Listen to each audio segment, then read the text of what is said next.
लड़की और लड़के दोनों की रजामंदी पर, और जितना पर तय हो जाए वही शरई महर है। लड़की लड़के की हैसियत से ज्यादा नहीं मांग सकती है, और लड़का भी अपनी हैसियत से बहुत कम करना चाहे तो वो भी उसके लिए सही नहीं, अपनी हैसियत के मुताबिक दे।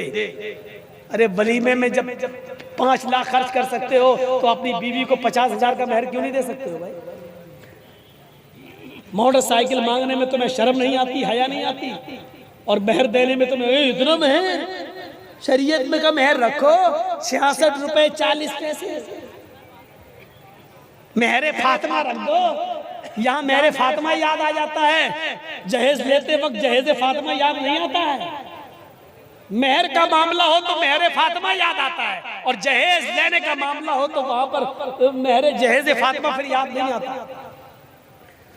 एक तकिया हो, चटाई हो खजूर के पत्तों की, और तकिए में भी खजूर के पत्ते भरे हुए हों, और मिट्टी के साथ बर्तन हो, एक चक्की हो जिसमें वो कुछ पीस लेती हो, ये याद नहीं आता है। वहां मोटरसाइकिल याद आती है, वहां मोटरसाइकिल।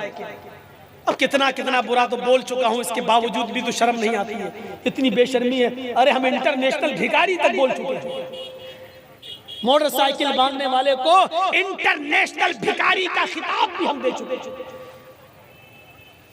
लंगड़ा लूला आदमी जो दरवाजे पे आके भीख मांगता, अच्छा लगता 10 रुपए 20 रुपए देने में, चलो बेचारा काम करने के लायक नहीं। ये दुकान पे बैठता है, कपड़े की दुकान पे बैठता है, मेरा बेटा है कपड़े की दुकान पे बैठता है, दुकान पे आने जाने के लिए मोटरसाइकिल दे दो अपने बेटे के नाम पे। अल्लाह के नाम पे मांगने वाले को 10 रुपए देने में अच्छा लगता है, और बोलो जो अल्लाह के नाम पे मांगे वो बड़ा भिखारी है, या जो अपने बेटे के नाम पे मांगे वो बड़ा भिखारी है।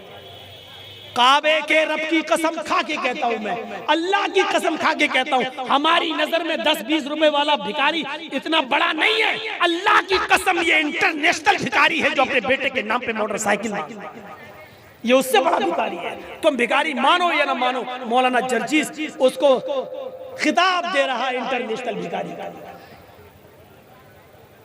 मांगो मोटरसाइकिल। और हमें जरूर बता दिया करना मौलाना साहब, इस लड़के की शादी हुई थी, इसने मोटरसाइकिल मांगी थी, तो मैं उसके मुंह पे कहूंगा अच्छा यही है इंटरनेशनल भिखारी। और जब किसी की मोटरसाइकिल पे मैं बैठ जाऊं तो मुझे जरूर बताना मौलाना साहब ये वही मोटरसाइकिल है जो इसने भीख में मांगी थी, तो मैं कह दूंगा नहीं मुझे इस पे नहीं बैठना है। क्यों? अरे तू खुद भिखारी है तो मुझे क्या बिठाएगा, तेरे पास तो बिठाने के लिए कुछ है ही नहीं। तेरी साइकिल पे चला जाना गवारा कर लूंगा, लेकिन भीख में दी हुई मोटरसाइकिल पे बैठना गवारा नहीं करूंगा। लेकिन मालूम होना चाहिए कि भीख में मिली है, जहेज में नहीं बोल रहा हूं, भीख में। जहेज का लफ्ज आप लोगों ने इजाद किया है, हमारी नजर में भीख है वो। चाहे वो मौलवी मांगे, चाहे जर्जीस मांगे, चाहे आप मांगे, चाहे जो भी मांगे। मदरसों के लिए आप जलसे कर लेते हो, हर साल जलसे में इतना चंदा कर लेते हो, मेरी समझ में नहीं आता है जहेज के खिलाफ कमेटी क्यों नहीं बन पाती है। मस्जिद की कमेटी बन जाती, मदरसे की कमेटी बन जाती, अभी कोई लड़का कोई लड़की लेके भाग जाए पंचायत बैठ जाएगी, क्या सजा होनी चाहिए, गांव के सरपंच बैठ जाएंगे, क्या सजा होनी चाहिए, फला अच्छा लड़की को लेके भागा, अब वो लड़की का बाप कह रहा मेरी लड़की कहीं मुंह दिखाने के लायक नहीं, पंचायत फैसला कर रही है, 2 आदमी 5 आदमी इधर से बैठ गए, 5 आदमी इधर, अब पंचायत फैसला कर रही है, क्या कर रही है 4-5 लाख रुपए दे दो, या दूसरा फैसला क्या कर रही है, चल अब अपने लड़के की शादी उसी लड़की से कर। आए पंचायत में ये फैसले करने वालों, तुम्हारे यहाँ जब लड़का लड़की लेके भाग जाता है उसकी पंचायत बैठ जाती है, तुम्हारे समाज और सोसाइटी में एक नौजवान लड़का शराब पीकर रास्ते में पड़ा रहता है, माँ बहन की गालियां बकता है, पंचायत कहाँ चली जाती है? उस शराबी के बारे में कोई पंचायत क्यों नहीं बैठती है? उस शराबी का सोशल बाइकाट क्यों नहीं किया जाता है? वो शराबी तुम्हारे मुआशरे और समाज में क्यों रहता है, क्यों पनप रहा है? जो चीज तुम्हें पसंद आती है तुम उसकी पंचायत बिठा लेते हो, और जो चीज में तुम्हारी औलाद खुद मुलव्वज़ है उसकी पंचायत नहीं, यानी जो तुम्हारे पसंद मन में आए उसकी पंचायत करोगे और जो तुम्हारी मर्जी में आए उसकी पंचायत नहीं करोगे। ये शरीयत है, कोई किराना मर्चेंट की दुकान नहीं, परचूनी की दुकान नहीं, जो पसंद आए वो ले लो और जो पसंद ना आए उसको छोड़ दो। शरीयत है, अगर लड़का लड़की लेके भागता है उसकी पंचायतें जुड़ती हैं, तो शराबी लड़कों का सोशल बाइकाट होना चाहिए, न कोई उसको लड़की दे दे ना उसकी लड़की ले, ये पंचायतों में ये तय होना चाहिए, उसका सोशल बाइकाट होना चाहिए। हमारे समाज में, मुआशरे में लोग नमाज नहीं पढ़ते और अजान हो रही है और बेनमाजी हमारी आंखों के सामने टहलते, पंचायत और गांव के सरपंच कहां चले जाते हैं, उनके खिलाफ मीटिंगें क्यों नहीं होती है? जबकि बेनमाजी के बारे में शरीयत कहती है कि बेनमाजी अगर शादीशुदा है, अगर वो नमाज शादी से पहले पढ़ता था और शादी के बाद अगर उसने नमाज पढ़ना छोड़ दिया तो उसकी बीवी उस पर हराम हो जाती है। शरीयत कहती है कि ये निकाह बातिल हो जाता है, वो तलाक दे या न दे, औरत किसी नमाजी औरत के आदमी के साथ निकाह कर सकती है। जहां शरीयत ये हुक्म देती है उसके लिए कोई पंचायतें आप नहीं बिठाते हो।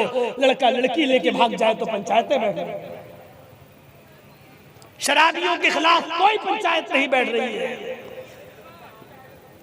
कहां चला गया हमारा समाज, कहां चली गई हमारी सोसाइटी? अपने अकल के नाखून लो और सोचो।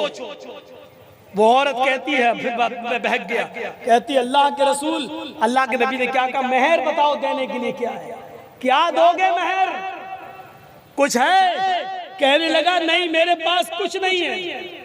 अल्लाह के नबी ने कहा एक बार अपने घर चले जाओ और देख कर आओ। बुखारी शरीफ का वाक़या, किताबुन निकाह, एक बार घर जाओ, अगर कुछ मिल जाए तो लेकर आओ। वो गया और वापस आया, कहता अल्लाह के रसूल मैं घर गया, घर में लोगों से पूछा, अपने घर वालों से पूछा, घर में कुछ नहीं है, ऐसी चीज हमें नहीं मिली कि मैं इसको मेहर दे सकूं। मेहर देने के लिए भी नहीं है, घर में कुछ है नहीं और शादी का सपना हम तसव्वुर करें हमारे यहाँ हो जाएगी। अल्लाह के नबी ने कहा अच्छा ठीक है कोई बात नहीं, एक काम करो एक बार और घर चले जाओ। का फिर का अगर लोहे की अंगूठी मिल जाए तो वही लेके आओ, जाओ उसी को मेहर बना देंगे। अरे कुछ तो दो अपनी होने वाली बीवी को। वो गया, फिर वापस आया और कहता अल्लाह के रसूल लोहे की अंगूठी भी नहीं मिली।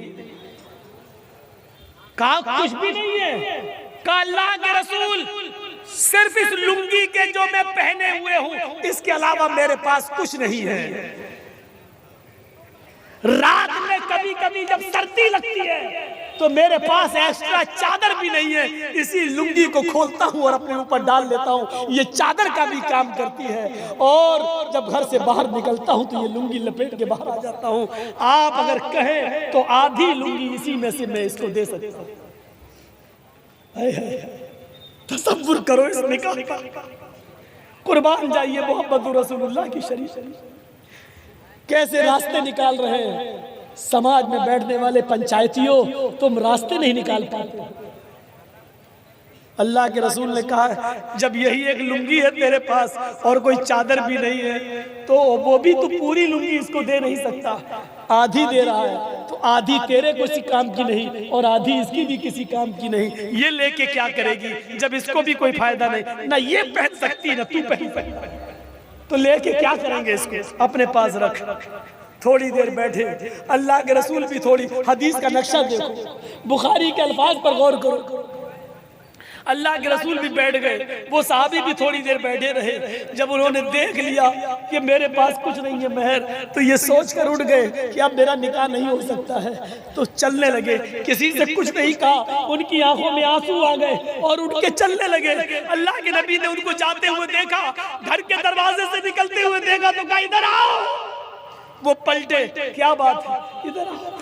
कहाँ जा रहे हैं? अल्लाह के रसूल जा रहा हूँ, कुछ कमाऊंगा, घर में और भी लोग हैं उनके लिए मेहनत मजदूरी करूंगा, जब मेरे पास कुछ नहीं है तो निकाह नहीं हो सकता है।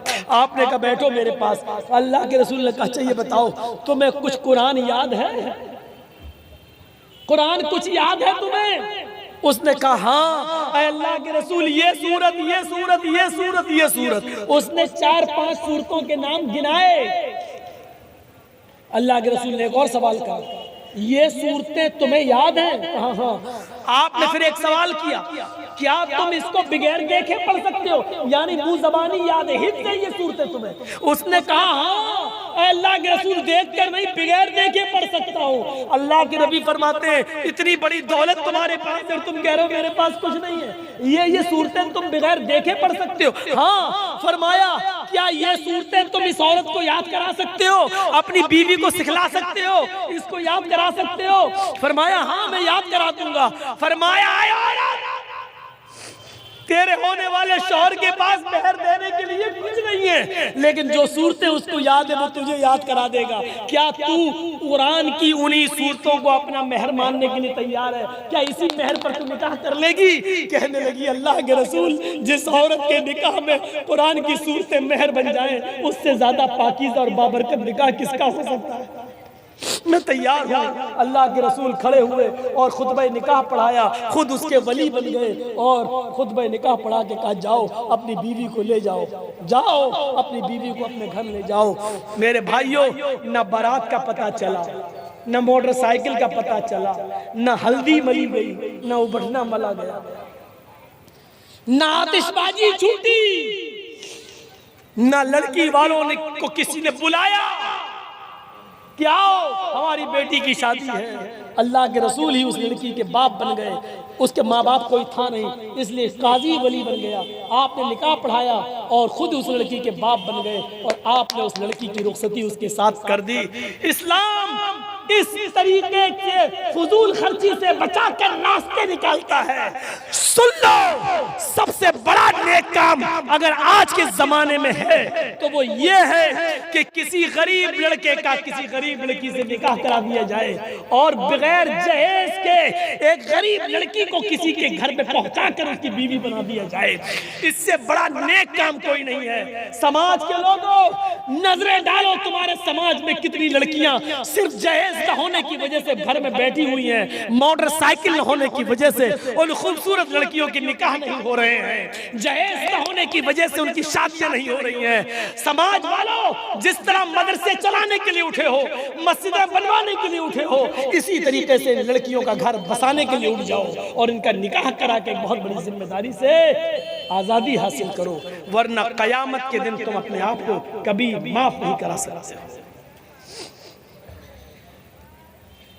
ये था निकाह और ये थी शादी। आज हमारी नौजवान नस्ल हाय हाय